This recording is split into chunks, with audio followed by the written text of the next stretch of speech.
Seperti permata ku di matamu, kau jadikanku milik kesayanganmu.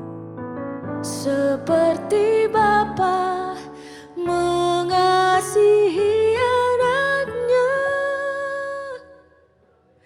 demikianlah Allahku mengasihiku.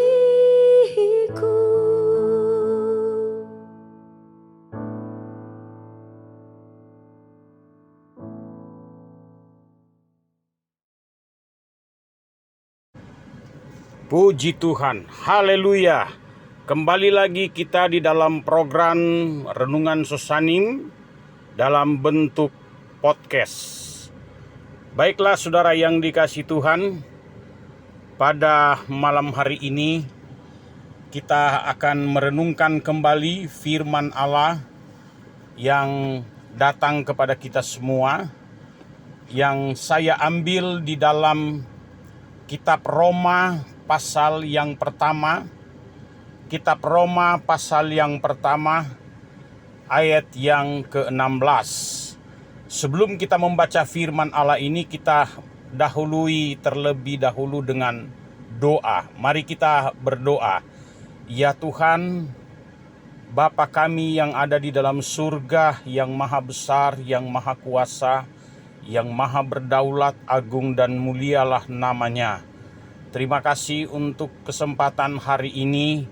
Kami diberikan kekuatan kesehatan dan diberikan kesempatan untuk mendengar dan merenungkan firman Allah. Untuk itu biarlah kami ditambahkan hikmatnya, ditambahkan imannya, senantiasa untuk menjadi anak-anak Tuhan yang bijaksana dan yang mengerti tentang pengetahuan yang benar, mengerti tentang kebenaran firman Allah yang sesungguhnya. Terima kasih, kami berdoa dengan penuh rasa syukur di dalam nama Tuhan Yesus Kristus. Haleluya, amin. Puji Tuhan. Saudara yang dikasihi Tuhan, kita membaca dalam Roma pasal 1 ayat yang ke-16. Demikian firman Tuhan. Sebab aku mempunyai keyakinan yang kokoh dalam Injil, karena Injil adalah kekuatan Allah yang menyelamatkan setiap orang percaya. Perhatikan, karena Injil adalah kekuatan Allah yang menyelamatkan setiap orang percaya. Saudara yang dikasihi Tuhan, malam hari ini kembali kita akan dibekali lagi dengan firman Allah tentang iman kita. Iman kita dituntut oleh firman Allah harus memiliki iman yang kokoh, iman yang kuat, iman yang berdasarkan kepada kebenaran firman Allah, iman yang jelas, memiliki objek yang jelas, tujuan dan objek yang jelas, yaitu kepada Allah itu sendiri, Yesus Kristus itu sendiri. Itulah dasar daripada iman kita. Jadi saudara yang dikasihi Tuhan, di dalam versi King James, dalam Roma 1 ayat 16 ini berkata, karena aku tidak malu akan Injil Kristus. Menjadi orang percaya, menjadi anak-anak Tuhan, pengikut Kristus, jangan malu mengakui Kristus Yesus di depan umum. Jangan malu memberitakan Injil keselamatan, Injil Yesus Kristus di media-media sosial. Karena firman Allah katakan, karena aku tidak akan malu akan Injil Kristus, karena itu adalah kekuatan Allah. Karena Injil ini, iman kita terhadap Injil Yesus Kristus merupakan sebuah kekuatan yang besar. Kekuatan Allah yang menyelamatkan kehidupan saudara dan saya, yang menyelamatkan setiap orang percaya. Kata firman Allah. Nah, untuk itu malam hari ini renungan kita akan saya beri tema, yaitu iman dan perkembangan teknologi saat ini. Iman dan perkembangan teknologi, itulah tema kita pada renungan podcast malam hari ini. Nah, mengapa demikian saudara yang dikasihi Tuhan? Karena iman kita akan teruji pada puncaknya, justru teruji pada berjalannya perkembangan teknologi yang ada pada saat ini. Ketika iman kita lemah, ketika kita tidak berdaya karena situasi yang ada saat ini, karena begitu cepatnya terjadi perkembangan di dalam bidang teknologi, di dalam bidang ilmu dan pengetahuan. Nah, saudara yang dikasihi Tuhan, justru di sanalah iman kita akan teruji. Apakah kita benar-benar mempertahankan iman kita kepada Yesus Kristus sebagai kekuatan Allah yang menyelamatkan, atau justru di sana kita akan gugur?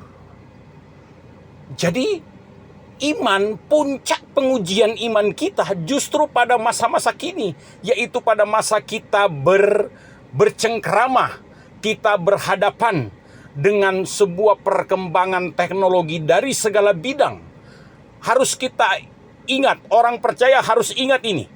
Anak-anak Tuhan, pengikut-pengikut jalan Kristus Yesus harus ingat ini.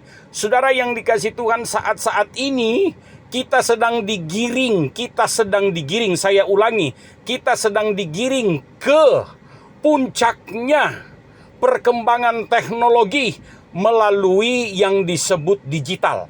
Jadi kita digiring masuk ke dalam dunia digital.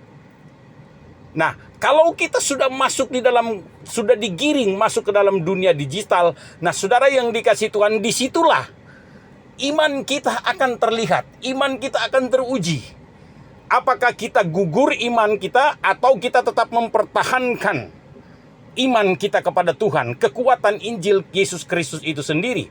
Nah, saudara yang dikasihi Tuhan, iman kita akan teruji ketika saudara yang dikasihi Tuhan, dunia membuat sebuah program akan meriset umat manusia di bawah kolong langit ini melalui program-program tertentu, isu-isu dari bidang kesehatan, bidang ekonomi dan lain-lain. Nah, kita harus memperhatikan, kita harus mewaspadai karena kita sedang digiring ke sana.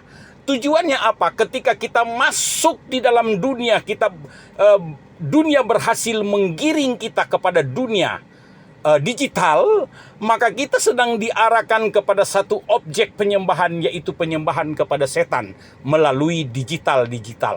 Jadi jangan bangga dulu dengan perkembangan teknologi pada saat ini. Justru kita harus mewaspadai dengan program-program yang disodorkan oleh para elit global. Kita harus mewaspadai. Jangan kita tergiur. Jangan kita beralasan berkata demi perkembangan teknologi, demi ilmu dan pengetahuan. Hati-hati saudara yang dikasihi Tuhan. Memang firman Allah katakan di dalam Hosea pasal yang keempat ayat yang ke-6, umatku binasa karena kurangnya pengetahuan. Ya, dalam versi King James, umatku binasa karena kurangnya pengetahuan. Bukan karena tidak memiliki pengetahuan, tetapi karena kurangnya pengetahuan. Karena engkau menolak pengetahuan, kata firman Allah, aku juga akan menolak engkau, bahwa engkau tidak menjadi imam bagiku. Karena engkau melupakan hukum Allahmu, aku juga akan melupakan anak-anakmu. Itu Hosea 4 ayat 6 versi King James. Jadi saudara yang dikasihi Tuhan, justru kita di sini dalam Hosea 4 ayat 6 mengingatkan kepada gereja Tuhan bahwa kita sedang berjalan bersama-sama dengan perkembangan ilmu pengetahuan dan teknologi.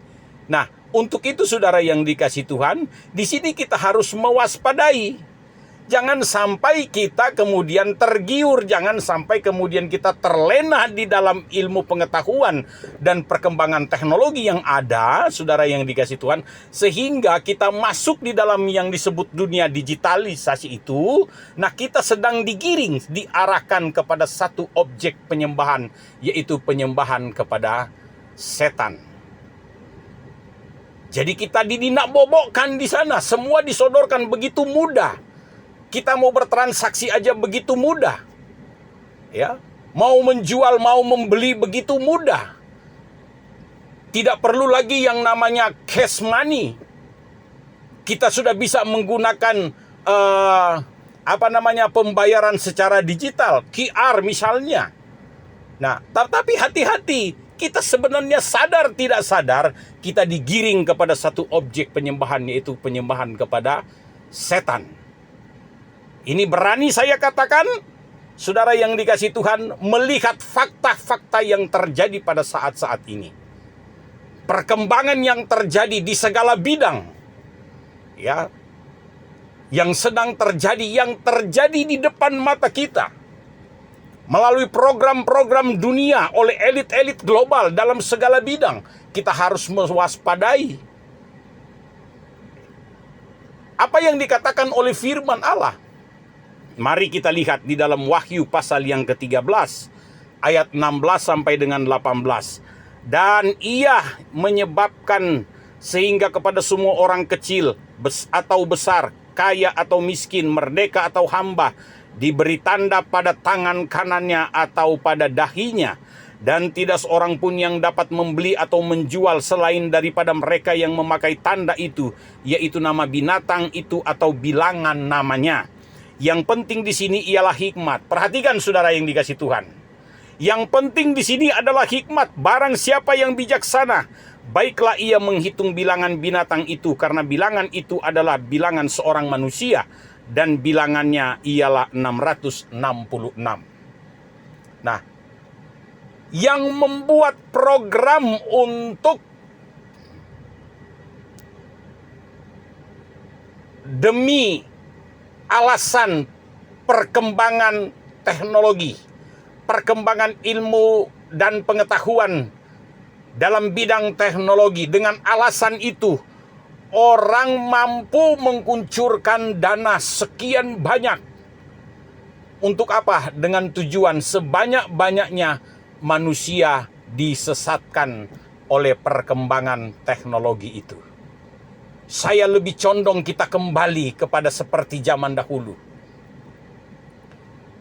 Itu sebabnya saudara yang dikasihi Tuhan, firman Allah dalam Roma 1 ayat 16 itu, kita harus punya keyakinan yang kokoh. Ini penting. Iman kita. Karena iman kita akan teruji justru di saat memuncaknya ilmu, pengetahuan, dan perkembangan teknologi yang diciptakan oleh para elit global, para ahli-ahli dan peneliti dan sebagainya. Untuk apa? Tujuannya adalah untuk yang pertama, mengurangi populasi dunia. Kita akan buktikan ke depan, dan ini terjadi dan sudah mulai. Ini yang kondisi yang kita alami saat ini adalah tahapan awal. Kita akan masuk ke sana. Masuk ke seperti apa yang dikatakan dalam kitab Wahyu pasal yang ke-13 tadi. Kita akan masuk ke sana. Dan kita sekarang ini sudah berada di dalam tahapan awal untuk masuk lebih dalam lagi. Nah, kalau gereja Tuhan imannya loyo, begitu mudah terpengaruh dan sebagainya, kata firman Allah, mereka adalah golongan bagian dari pembuat program itu yang diarahkan, yang sedang dipersiapkan untuk menuju kepada satu objek penyembahan kepada setan. Hati-hati anak-anak Tuhan, gereja Tuhan, jemaat Tuhan, kita harus punya hikmat, kita harus menjadi bijaksana di dalam menilai perkembangan-perkembangan ilmu pengetahuan dan teknologi. Demikian firman Allah renungan kita pada malam hari ini. Tuhan Yesus memberkati. Kita berdoa, Tuhan, biarlah kami tetap mempertahankan iman kami kepadamu yang kuat, yang kokoh di dalam Injil Yesus Kristus. Karena itu kami sadar merupakan sebuah kekuatan Allah yang sangat luar biasa untuk menyelamatkan diri kami, menyelamatkan keluarga kami, menyelamatkan orang-orang yang percaya kepadamu ya Tuhan. Untuk itu ya Tuhan, tolonglah kami, mampukan kami, kuatkan selalu dan tambahkan iman kepada kami ya Tuhan. Biar kami menjadi orang-orang yang berhikmat, menjadi orang-orang yang bijaksana. Terima kasih renungan pada malam ini ya Tuhan. Kami naikkan doa ini dengan penucapan syukur dalam nama Tuhan Yesus Kristus. Haleluya, haleluya, amin. Puji Tuhan, Tuhan Yesus memberkati jemaat Tuhan, dan terima kasih. Selamat malam. Haleluya, haleluya.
Gerejaku adalah rumahku.